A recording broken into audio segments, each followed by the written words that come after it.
and Child Protective Services, and they won't give them back to their loving families because they're making money. This is a legal system that you're going into. And if you don't know the rules, you will be chewed up and spit out.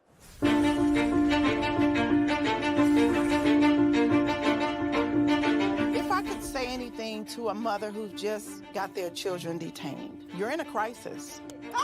Yeah. Life feels like it's over. The most important thing is regaining custody of your children.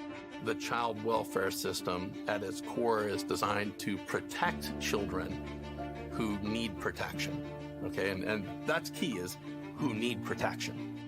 So social workers, out of fear, will remove more children rather than only remove those children that truly need to be removed. It's okay. It's okay. This isn't someone stole your car. Someone broke into your house. This is someone took your child, your flesh and blood. It doesn't say on this order that it was not proven. It says untrue. True. I immediately knew that, okay, well, this ain't over.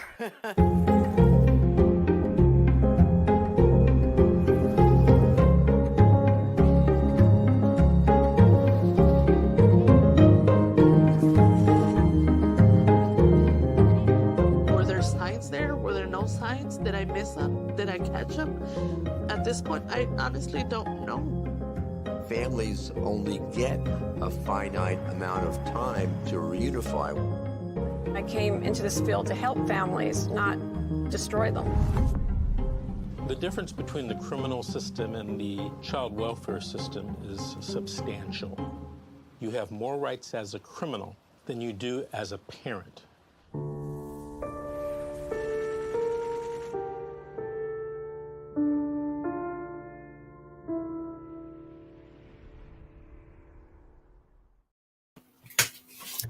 Good evening, everyone. This is Fight CPS with Sabrina. My name is Sabrina, and our guest today is Struzette. Sorry, did I say that wrong? Strassi, sorry. It's okay. How are you doing? I'm actually doing pretty well. How are you? Okay. I'm doing okay. So you're having issues with CPS? Well, I am still fighting them today. Okay, so you want to go ahead and start and tell us what is happening or what has happened. I will gladly give you like a basic rundown of what I'm facing and what I'm about to face here next month too. Wonderful. I've been dealing with face CPS and the system and foster care systems actually my whole life. When I was a kid, I got beat. I got sexually assaulted by my father. And we were put in foster care for only about 1 year and put back in his care. And I got sexually assaulted again. And finally, I told my mom, and he committed suicide when I was 13. Oh, wow. And it's like, yeah, and that's only just a brief bit of what I've been through as a kid. So it's like I had to go. I took that personal, and I was fighting my mom because she was never there for me. And when I was 15, I got put into a lockdown group institution, Oak Grove Institution in California.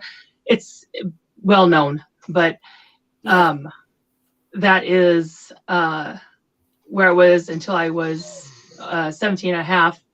And I was in a group home until I was 18, and then just went to my own spiral. And I had my first son. I met my first husband at Job Corps in 2019, or 1999. Sorry, rewind. In 1999, and 3 months. Oh, was that? I hear that's a great program. It is actually a really good program, but with single people there around each other 24/7, so many people like myself, after being there 3 months, I married somebody, and I married somebody who was completely different in background than I was. His LDS background, and his father was a sheriff and the pastor, bishop, whatever they are. And he pretty much made me LDS at that time being, because I thought that was the right thing to do at that time. Mm-hmm. And shortly after graduating there, my husband and I rushed into having a child, and he went to the military. And while in the military, he started sexually assaulting me and stuff like that, and getting physically aggressive towards me. And the third time that happened, I dislocated his shoulder, and he got put in the brig for a while. Because I only go so far with that. I've been abused enough in my life. I know I did that myself. Yeah. But after that, my son and I, my firstborn and I, went back to California with my mom, and I jumped into another relationship after 4 years after being with him for about a year and a half. Then I jumped into another one because I was at my mom's house, and my sister and I were like, because we both had kids at the same time, and we're like different auras. And I found an escape route, so I rushed into that relationship, was with him, and stayed with him because of his family. And while I was with him, I got into drugs, exotic dancing, bouncing. I was a bouncer and a dancer at the same time for like 8 years actually. And it was fun. You're young, you have fun, you live your life. Yeah. And during that time, I started doing crystal and like meth and getting the drugs and stuff like that. I was young, and I thought that was the right thing to do because I was the crowd I was around. And I lost my first son to foster care for about a year, but I worked with them so well in California and stopped doing that and got myself cleaned up, got a house and got a home and everything, that they gave me my son back. And at the same time, Can I stop you real quick? Sorry to cut you off. Right. How old was your son when they stepped in to take him? They stepped in to take him when he was 3. Okay, 3. And what exactly happened for them to step in? Did you get in trouble? Actually, or complain? at that time period, I was living in a hotel. I was doing meth. I was young. I knew I was in the right place, the right situation for him to be in. And because I voluntarily surrendered him to go to a nice Christian home, they worked with me in California. So, I mean, I voluntarily worked with them because I knew he was in the right situation, the right people. So at that time frame, it was all for the good, you know? Did they help you with services at that point? Yes, yeah. They did. Okay. Yeah, well, they did help me. They helped me. That time frame, I got myself together to a point, but I was I've always been really giving and helpful and wanting to do the right thing for other people, despite what circumstances and things I was facing or they were facing. I always thought the benefit of the doubt, you know? That's just me. I've always been that way.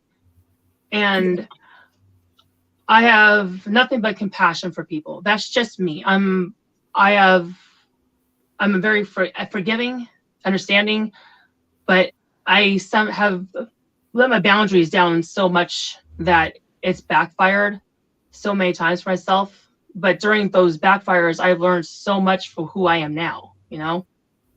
If you don't learn and grow, you don't go anywhere. Yeah. So how long did they have him the first time? They had him for about a year and a half. By the time frame, I also got pregnant, and almost the exact same time frame, about a month after I gave birth to my second son, my first one was now 4 years old, and he came home to my apartment. So when you had the baby, was your case officially closed with your son? Or yeah, was it no, I had him right beforehand, like about a month before they did that, because they wanted to make sure everything was fine. And will you stop whining at me? Stop it. So cute. She's my 4-legged daughter. So they had him for a little bit over a year, and then before the case closes, you have another child. Well, I had another child about a month before they gave me my son back, but because I did everything voluntarily and willingly and did everything they said, like in that time frame, they closed the case and dismissed it like it never happened. Okay. That's how nice they were back then. Yeah. Because normally when you have an open case and you get pregnant and have another child, that child automatically goes into the system.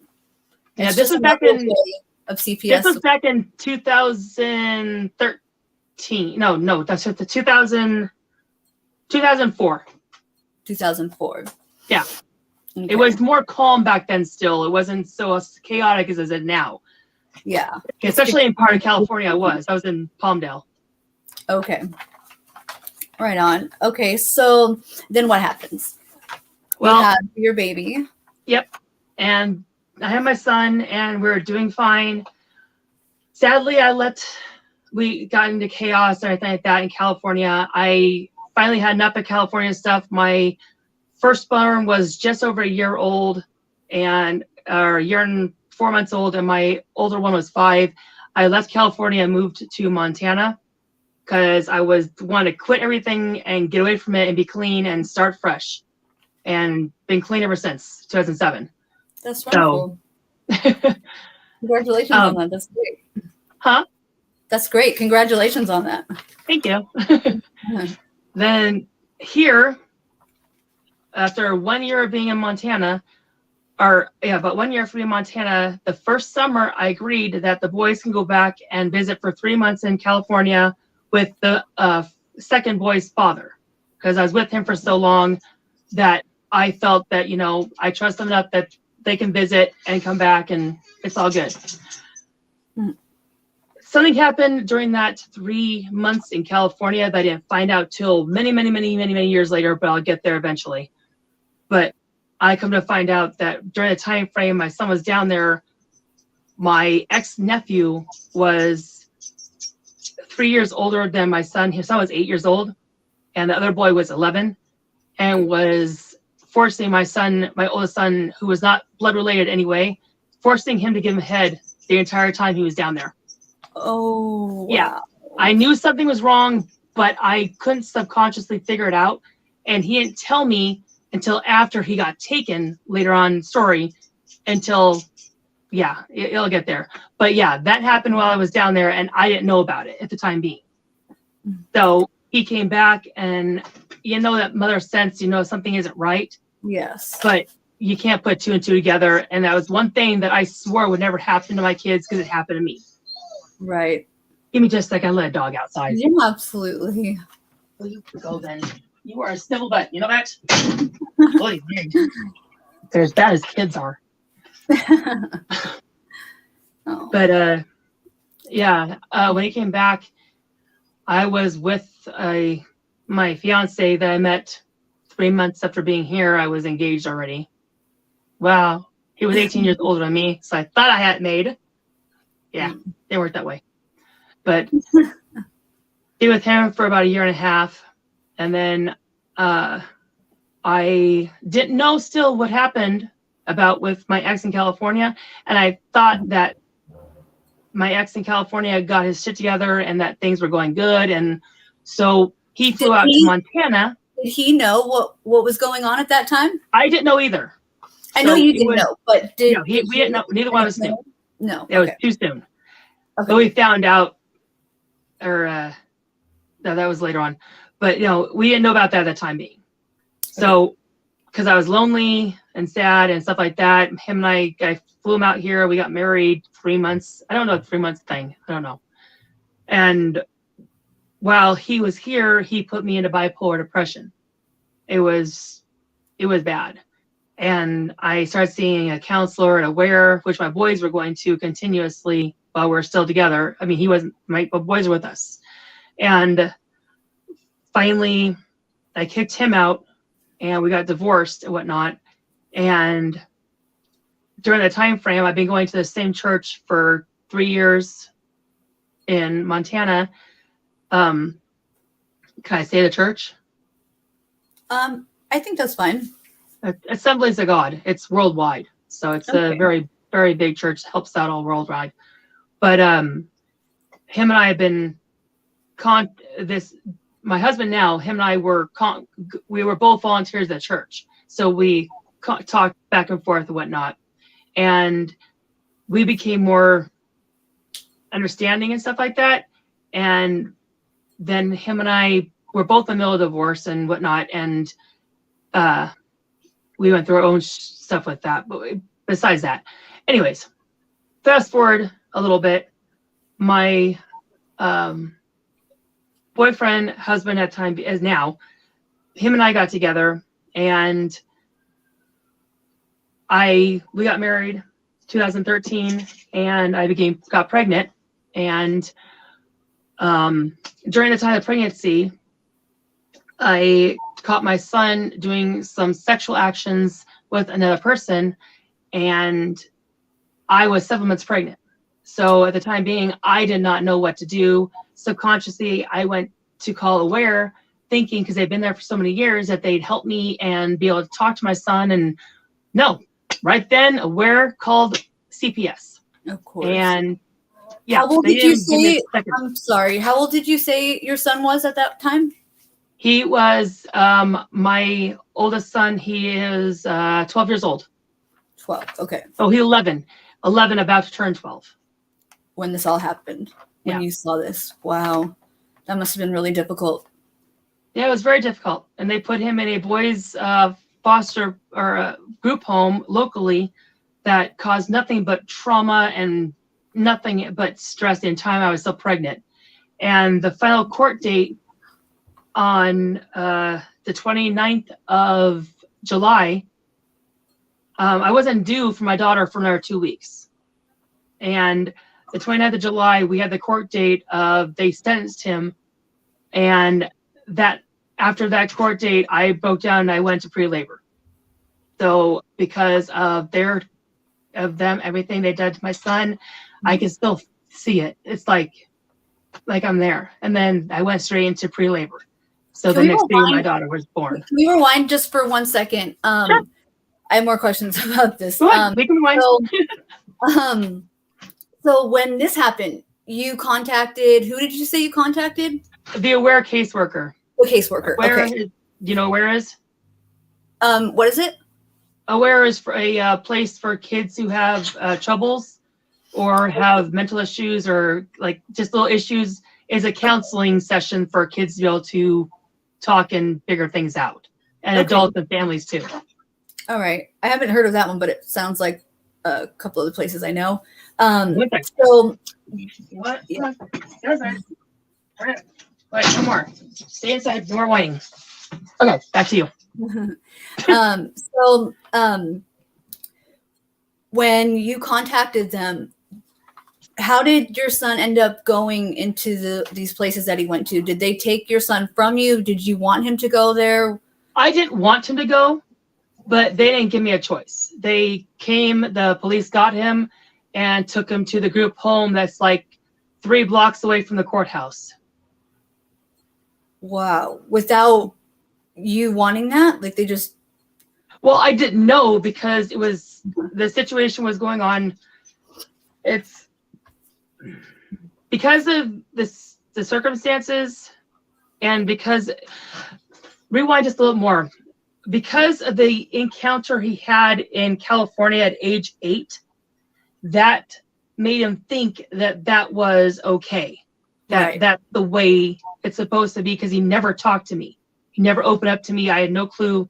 They convinced him, the little boy convinced him that no one would believe him, that they would give a shit less about what he said, that he thought that everyone would think that he made it up. And that's the conscience he had in future reference too. It's the things that people do subconsciously to children to make them feel that way. The adults don't have any concept because they don't allow themselves to open their mind up to think about what place those kids are in. They don't have the experience that us adults have, and they refuse. They can give you the second thought that they don't know what they're talking about. They don't know. Right. So it's like mind-boggling that they don't even try. Yeah. Wow. Okay. So getting back to what you're saying, so the police came and took him and put him into the group home, right? Yep. And he was there for how long? He was there for 3 months. 3 months. Or 4 months. That was 7 months, 8 months, 7 months, 7, 8, 6 months pregnant. It was about 2.5 months because the time frame when I was pregnant, and when I was that far pregnant, you're subconsciously just don't know what to do or think or react, and like a bomb goes off. So were you allowed to see him? Like, oh yeah, you wanted? I was there all the time because of the bed bugs, because of the harassment, because of yelling at him. I was there all the freaking time because all the phone calls I got and all the stuff I could see. Nobody would do anything about it. That sucks. That's horrible. And the group home is still there, still being used, and it's a freaking demon zone. That's awful. Yeah. My mom was angry with my daughter and had her on a 5150, and I was just so gobsmacked on the way that they were treating the children, just the whole, like, the way that they're locked down. Like, it's worse than like the adult side, you know. And oh yeah, it is. Children, these are our babies, like, you know. And my daughter was so horrified, and she called me so upset, and Mom, they're screaming all the time and people hitting themselves, and they don't care. They really don't care. They don't care. They put this pretend persona up for like a couple of cases that they butter pick out of the kids they take, or have intentionally set up to make it. Will you stop talking back to me? Lose your attitude. I swear. But yeah, it's like my niece. I mean, there is a place here called Shodair, and that place is a prison for kids. They think it's a nice place, a safe place for kids to go. Shush. And my niece was there. She told me that she is scared of men. Men is what triggers her. And when she would not stand against the wall like they ordered her to do, they literally had one man pinning her one leg down, another man pinning another leg down, another man over her belly, another man pinning her arms down. I mean, they literally psychologically traumatize the kids in Shodair. There's no joke about it. Every kid that goes there, my son can tell you, my niece can tell you, my nephew, I mean, they can all tell you this. And they're building a huge, it's bigger than a hospital. And they're building this huge building that looks like a penitentiary for children. And they think it's all good. That's awful. Yeah. They have no idea what they're going to be doing to those children inside there, and adults will not believe them. Yeah. I was so upset because I got a call from my daughter when she was in one of those places, right? And my daughter at the time was 12, and she was upset because there was a boy who they had like in her same little area or whatever, and he's 17 years old, and he was like making sexual advances at her, and like, just, I mean, totally inappropriate. And I had to call them and talk to them about it, and they're like, yeah, we know, we told him to stay away. Like, what really? are you doing? Like, yeah, what are you doing? Like, mixing that kind of group together, you know? And she told me, yeah, we've had problems with him doing this to all the younger girls before. And he's still there. Well, this was when my daughter was 5150 at one of these lockdown for kids places. Oh, but, yeah. Yeah. And it's just so, like you said, it's like a prison for kids. It's not right. And it's worse off if they don't understand that they do sexual activities, sexual actions and gestures and psychological innuendos to those children. The adults refuse to listen to understand that. And the worst, yeah, but I mean, but getting back to,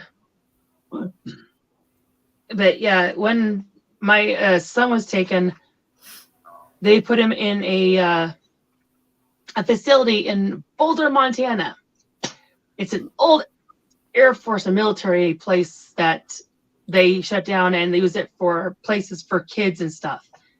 And this certain one is they put sexual misbehaving kids in the same place in dual 2 kids per room.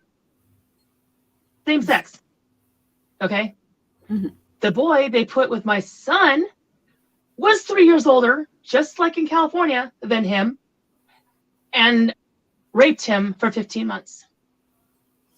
And he could not do one thing about it at all. I knew something was wrong because when I went to the visits, I could get that sense. He's pretending to have a good time. He's showing the actions, but you get that motherly sense that something is not right. And I couldn't put my finger on it because I had no clue. I would never have thought that my history would be repeating itself. You know? Yeah, you don't think that, or you hope that anyways, but gosh. So then what happened? I found out about this the day he was graduating after 15 or 16 months inside that placement from age 12 to 13. The day he was supposed to graduate and come home, I went to the freaking PO's office to pick him up to come home. I walk in, my 13-year-old son, kid you not, is bawling beyond hysterical. Shackles, chains, together like he was a freaking, like he was I can't even think of the name right now. Like he was worthless. 13 years old and shackles on chains, telling the PO, telling the lawyer, his lawyer, right there, that he was not doing it willingly. He was not doing it willingly. He was raped. It was not by voluntarily. After 2 hours of me trying to calm him down, we are walking to the courtroom next door, the courthouse, and halfway through that freaking lawyer has the audacity to stop us in midway. Word for word, this redhead, she flat out says that my son needs to claim that it was voluntarily both ways and not claim rape, or he'll be considered a sexual pedophile the rest of his life. That is how they entrap the children. Yeah, I was the just parents are so freaking mind-boggled, we don't know what to think. Right. I was just going to get to that because I heard a similar situation, and the little girl was being molested, and she ended up doing, oral on one of her siblings because of it happening to her, thinking that, that's just what you do. I'm not sure. But this little girl, I don't remember how old she was, under 12 years old, and they're charging her. On her record, it states that she is a sexual offender. And that's what they do. Yeah. They intentionally trick these kids to believing something. It's mind-boggling. I've calmed down. I'll get to that point later, but the Lord seriously has healed me. And that's why I am not as emotionally affected by me telling a story now, as I told it so many times over again, that I have emotionally been able to block off and not let, see things from a third perspective, you know what I mean? Right. And not take things as hard anymore, because it's not worth it. I love my son. He's 21 now. That's why I'm telling you this, because I've had time to heal. Yeah. So it took a while. Yeah, I bet. That's a lot to go through. But yeah.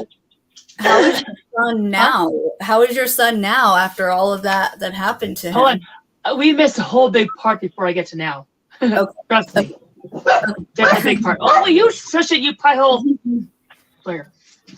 I'll let you both outside. You're staying outside. Go. Come on. Let's go. Go play. Anyways, age 13,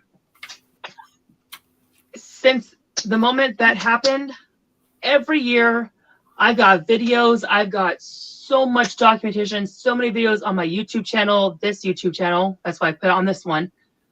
That from my storyline to friends that have gone through CPS. I got so much on my YouTube channel, including I went from age 13 to 17. I'm gonna jump ahead a little bit because during that time frame, I was always there for him. We were visiting. Everything was going good. I thought things were fine. During that time frame, he did go to, because he was late from school by 30 minutes, they sent him to a friggin' lockdown facility for 6 months. That's 5 hours away. Okay? And this facility is in Cutbank. No, not Cutbank. It's by Billings, Billings, Montana. Just about 45 minutes east. 45 minutes east. And it used to be just like kids facility and adult facility separate. They actually put them together. They united the two as in a dual for all ages of boys, and it's not okay. No. He went there. Yeah, while he was at the group home, he went there because of stupid things. Because of the stuff he went through, he is gay, which I'm totally fine with that. Whatever. I don't care. That's his choice. He gets treated right. Whatever. Yeah, whatever.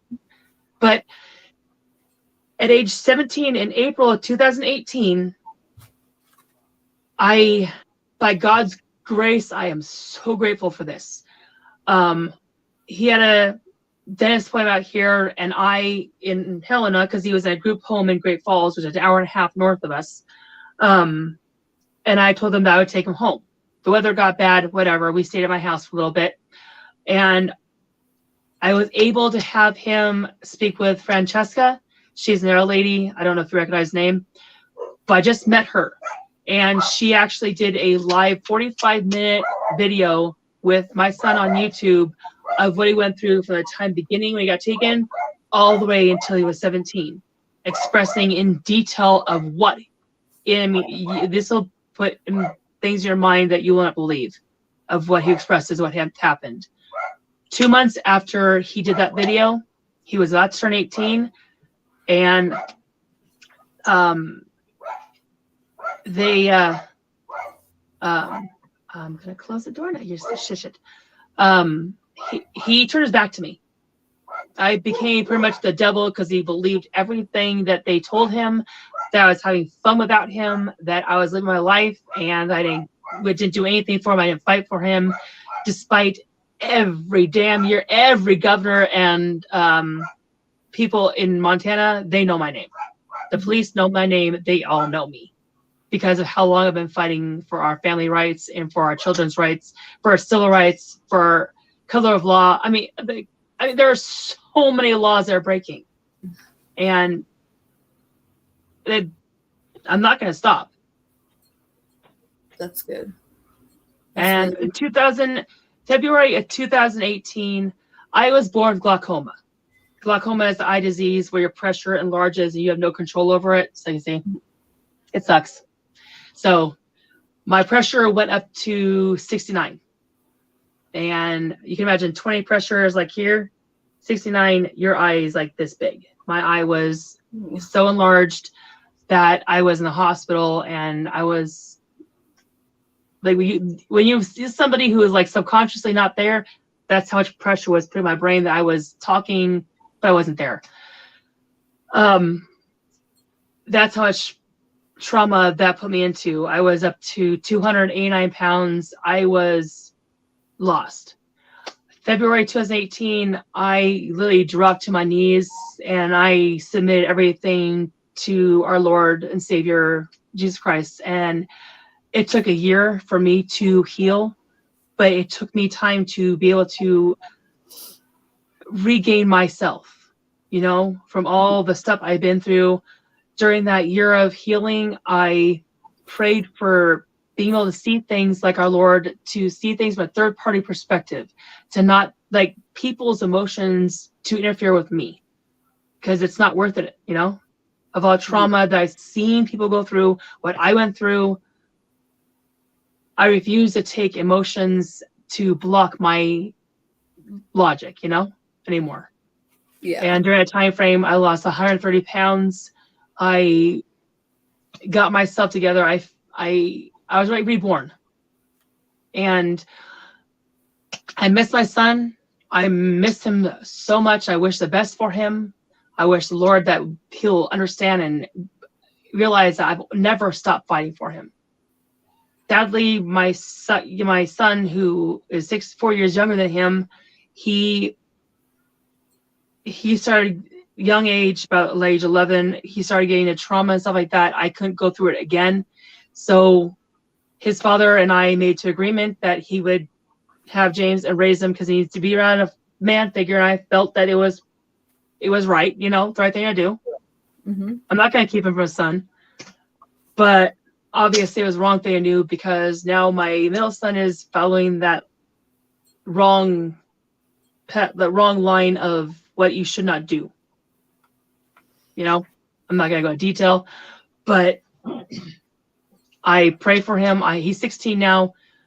His father changed his phone number, everything from me, so I can't get a hold of him. I want the best for him, but the things he caused in my house while he was visiting, I'm not going to go through it again. He's 16. He's old enough to know what's mature, what's not mature. And until he gets his life together, I'll pray for him and want best for him. But he's been through enough. He knows what's right and wrong. So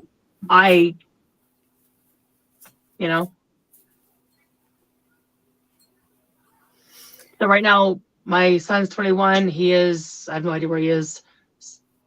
All I know is he got married to some army dude, and they got divorced within less than a year. And from that forward, I have no clue where he is, what's going on. I keep in contact with his father, and he lets me know that things are going good and whatnot. But fast forward to present tense, this is where it gets really good. The judges hate me so much because I have them under my thumb with every law that they have broken. I have had many, many people that we have let in our house because they're homeless, and we have given so much gratitude or so much helpfulness because nobody else will do it. When somebody is nowhere and you need to let them in. My stepson, my husband's son, stayed here for a while. He's like 4 years younger than me. And him and his son, which is a year older than my daughter, who is whatever the age range, they're young. The year and a half we let them stay here, he is psychologically, mentally impaired, makes on the anger level, where he's something that's happened to him, he starts yelling, become very emotionally aggressive to himself, and then starts hitting himself and hurting himself. And then he got to me after a year and a half of dealing with this, and his son, who does things intentionally knowing they're wrong, like pushed my daughter down the stairs. I mean, they were kids, like age 5, 6. I get that. But you don't push a kid down the stairs. That I had to deal for a year and a half in my house, but with my stepson, and it took a while. Finally, they got their own place. Fast forward a couple years later, just this last Christmas time in October, right before October, the end of October 28th, got a call from a friend. It's snowing out here. She's homeless, has a lady, and this is a mentally childlike lady who is adult, but not there. And she had a seizure at McDonald's. They had nowhere to go after the hospital. We let them stay at our house for 3 months. And when you give so much, you're so lenient to help other people out, and they abuse your gratitude, it's like you really can take so much. Never works out. It really doesn't. I've let so many people stay with me when they had nowhere to go. That's how I ended up with CPS taking my daughter in the first place. Well, not really taking her, because I asked for my mom to pick her up, but it was because I let a friend stay with me. She had nowhere to go. We went to school together, and she was sleeping in her car, and someone tried to attack her. So I let her stay with me, but very quickly was unappreciative, started trying to start fights with my husband, and I told my husband that they could be together and I'd never know. Just, once I heard that, I told her really nicely, like, look, you know what? I need you to leave. Well, she was hooking up with a cop. So several hours later, it's after midnight, and I get a knock at my door, and they're raiding my house. Oh my gosh. I'm telling you. And I've helped so many people out, and every time, they end up burning me. It ends up being even like family members, my nephew I helped out, and it's a shame, really. Well, let's jump ahead to what I'm facing present tense. My court date is on the 5th of next month, which I'm so looking forward to and love support with, because I'll get what to is this court date for? I'll get to that in just a second. Okay. The lady who I was letting stay here, we had an adult night out, and the other gentleman, he's now a guest in our house and renting a room, so we're all good. We go to this one bar at night, this specific one, because we have friends there. The the owner, everything like that. We don't go there to get drunk or to get wasted like that. We go karaoke, to dance, to, to mingle, to be an adult, have fun. Yeah. There's nothing wrong with that. And because of my, okay, I drink water like 24/7. That's the only thing I drink. I don't touch soda. I don't touch anything. Just like water, tea, like water and ginseng, lemon, apple cider vinegar. Anyways, a lot of healthy stuff. And because of my experience in being a bouncer and a dancer, you can learn how to work with which alcohol you can tolerate and not get drunk with, and learn how to work your system. Yes. Fast forward to now, I had 2 drinks, okay? 2 drinks, mind you. And I smoke weed all the time. I don't get high. I can't get high. It sucks. That's a different subject. But because of my glaucoma, right, I have put so much focus on what I use, what I take, and what effect it has on my eye that it doesn't get to me subconsciously and physically and mentally the same way it does for most people. That's what most people don't understand. You grow up a certain way, you can train yourself to do things, just like military, just like police, just like anybody. You train subconsciously yourself. And most people don't know that. But anyways, it was about 1:10 in the morning.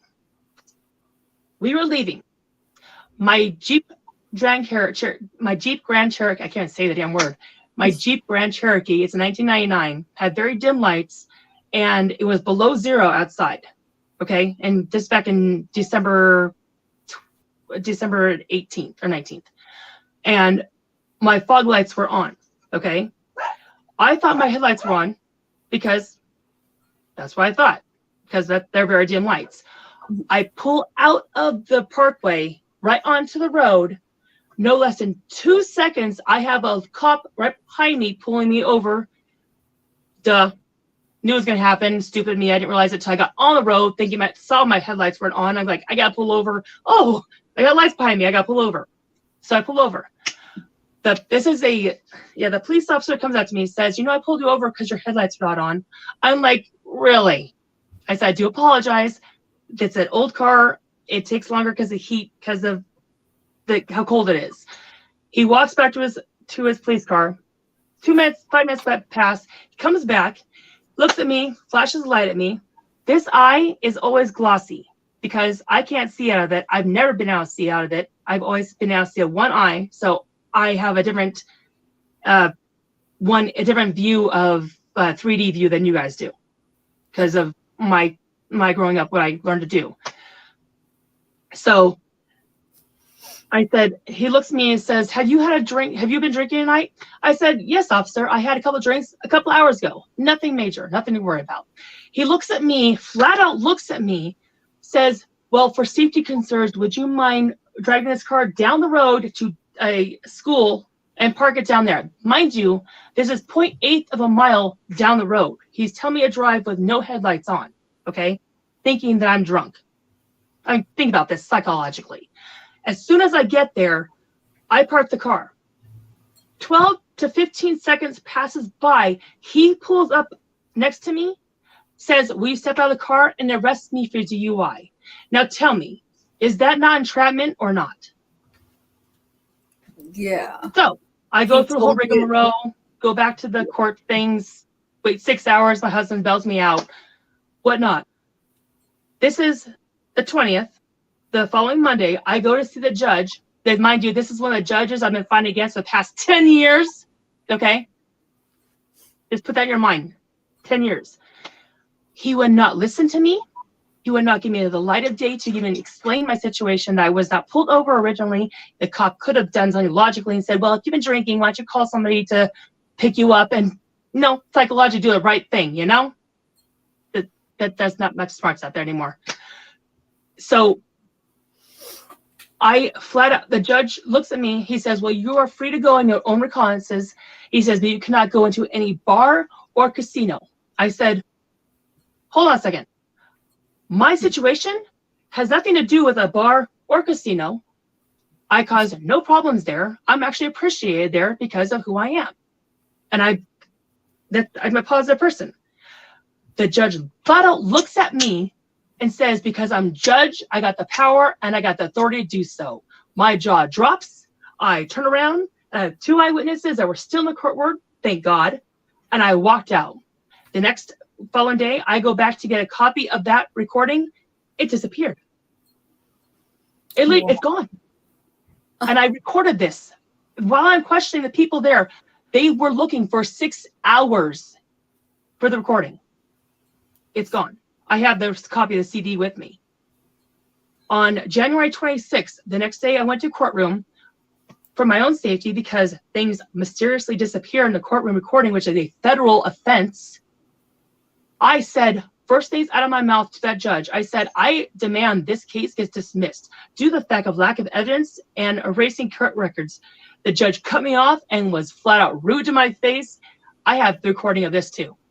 And he says, well, it happens occasionally. Our recordings sometimes dismiss as cases. I looked at him, I said, it's kind of interesting. It only erased our conversation. He says, well, I got no control of it. He says, I'm not going to waste taxpayers' money to fix this gimmick thing that we have no need for. That right there is a judge denying our federal rights right there, refusing for us to have them, for us to have a copy of our. I have a recording of this. Yeah. Next off, after he goes off and badmouths me, he says you cannot go in a bar casino, but you can go into Pizza Hut if they serve beer. It's not the same concept. I said, what? I'm still mind-boggled. Right there is a counterfeit right there, a contrast. Were you leaving a casino or going to a casino? I was leaving the bar. A bar. I was leaving the bar. Why are they saying this about a casino? Just because there's alcohol there? Like... Exactly. The bar has a casino in it on the side. It's a bar, casino, dance floor. It's just a nice little place where bikers go to just relax, unwind, not get trashed, not get plaster-minded, whatever. Yeah. I go to have fun, to feel like me. Yeah. And he was being a parent to me, acting like one, taking my privileges away, is exactly what he's doing. Did they breathalyze you? They breathalyzed me? This is even where it gets more flabbergasted, okay? I was sober. I have recordings of all of this. I recorded everything. I told the cop I was recording. Wonderful. Yeah, I ain't stupid. Yeah. I told the cop, I said, dude, I drink water 24/7, okay? That is also a thing that counts as alcohol because your moisture continuously is going to counter alcohol because it's a dehydrator, I think logically. But besides that,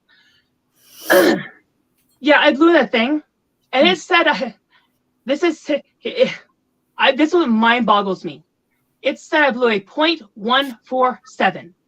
I started laughing at that dude. I said, if I was that drunk, I wouldn't be standing here talking to you right now, and my husband would take me home. Really. And it's exactly the same number that my bro a year beforehand blew. The exact same number in this it is weird. Within 45 minutes, mind you, 45 minutes of me blowing a .147, I got back to the cop station. I blew a .083, .081. I laughed my ass off. I looked at the cop. I said, that is medically impossible, even by accident, for them that far of a distance off. Did they do a blood test by chance? They didn't offer it to me. They didn't. Okay. That's interesting. Wow. So they're charging you. Did they charge you with the DUI or did they end up dropping? Yeah, they charged me. The first reason I got pulled over wasn't even in the subject at all. Mind you, that I was told to drive and then got a DUI. Yeah, my husband had the same him. I ain't stupid. Mm-hmm. Fast cat. And yeah, I was laughing my butt off at the police station. And the police at the police station, while I was there for like 4 hours, we were having fun conversations. Like they had no clue I was there. Yeah. Doesn't that kind of... Mm-hmm. So did they release you from the police station or did you have to go to jail? You're cutting up just a little bit. Give me a second.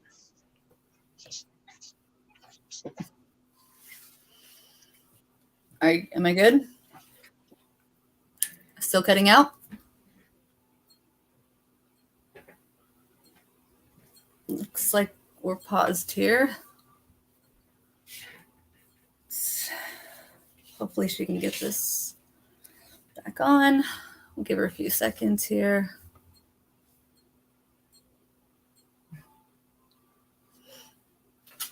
Well, yeah, what she's saying though, my husband went through the same thing. The police told him to drive and then went after him to give him a DUI.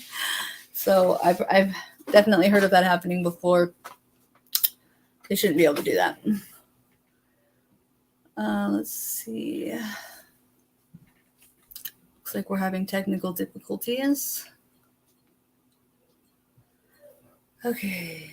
Well, we're almost out of time here. Hey, sorry about that. Oh, there you are. Okay. Cool. We're almost out of time here, but I want to finish. I want to hear the rest of what happened. Well, right now, my court date is on May 5th at 9:30, and I requested a jury trial. I don't trust any of the judges there, and I want the jury to see firsthand of what they're doing to people around them intentionally, because this is black and white. There's no way to get out of this.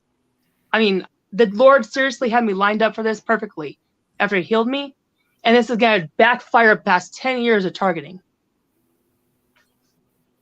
And it's going to put every single case that judge has done for the past 3 decades into question. That's good. Yeah. You need to be held accountable. Exactly. And what's even more funny is that last Monday, I made sure my husband, because he's overweight, he has no cartilage in his knees. It's so hard for him to get around. And unemployment's still pushing him aside. We're still waiting for unemployment for now 5 months, 6 months now. Yeah, it's really difficult for us right now. Plus, we owe $5,000 to our daughter's Christian school because we refuse to put her in public school. So, yeah, if anything, we can use any support right now, if anything at all. I mean, it's really, really difficult. But so you were saying earlier about a YouTube channel where you have all the videos and everything. Yeah, the channel I'm on right now that I'm connected to this on is the same channel that I'm connected that has the videos on it. Go back years back, and you'll see many. So if anybody who's out there watching right now wants to go and view that, how do they do that? Just go to my my video page on my YouTube channel, to Strawberry Heart, and just go under my videos and just go years back, and you'll see I have a lot of fun videos on there for the past couple of years. But before that, when I was fighting this stuff, I've got video after video from different people, including the one that I'm a part of right now with my girlfriend. Her and I are like sisters. Her and I were to these cases together throughout the years. Mm-hmm. She has a federal lawsuit against the state of Montana, the governor, the police, everyone who's involved in her case for her 4 children. One was raped. One's jaw was shattered, completely shattered, age 10. Oh my gosh. Oh. Yeah. Wow. It's horrendous what they did to her family. And she took a lawyer class while they were taken. And she is fighting them. She has OCD in the brain. You can't, there's no way to get around this chick. She'll throw a law at you like that. You can't get by her. And that is in play right now in Montana, in Boulder, Montana, I think, is the federal case. Well, that's really good that that she's doing that. So we're just almost out of time here. Is there anything else you want to say? Yeah. There is more thing.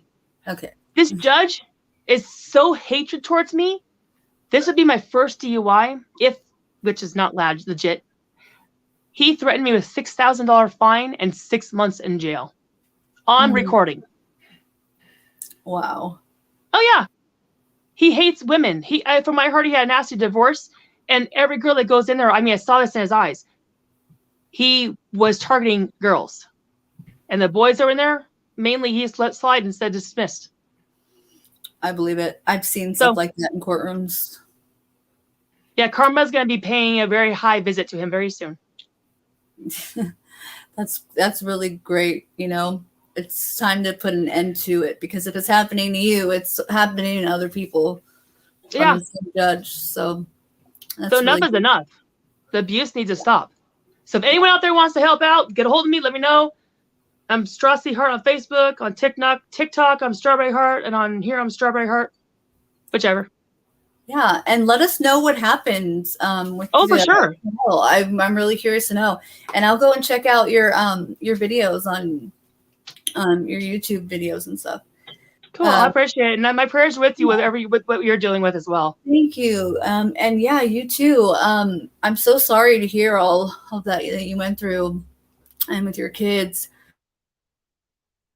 So, or your two younger ones. Are they with you, or I know you said one? No, I only have my daughter. Just your daughter. Okay. Yeah, my 16-year-old has been with his father for the past 5 years, and my older one has been gone since he's 12 and still refuses it. He actually sent me a very negative, detailed message somewhere, Messenger, out of nowhere, expecting me to say apologize for me doing wrong. I'm like, do you seriously not know? Go look at the recordings in that courtroom.